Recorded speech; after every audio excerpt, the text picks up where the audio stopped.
Senator Amy Marcos iginit na may kaso pa rin nakasampa laban kay Justice Secretary Remulla. Brigada Ann Cortez, ibrigada mo! Brigada Live Report.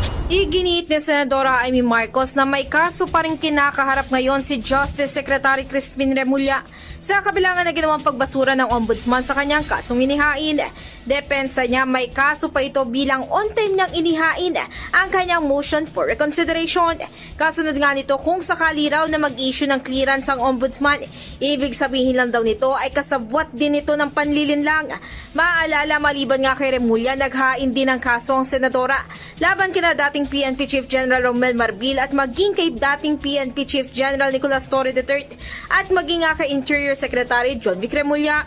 Ang kasong ito ay may kaugnayan sa di umunay pagtutulungan na mga ito na dalhin sa The Hague, Netherlands si dating Pangulong Rodrigo Duterte kahit nalabag ito sa batas at wala naman daw jurisdiksyon ng ICC sa Pilipinas. In the heart of changing lives, ako si Brigada Ann Cortez ng 105.1 Brigada News FM Manila, the Music News Authority.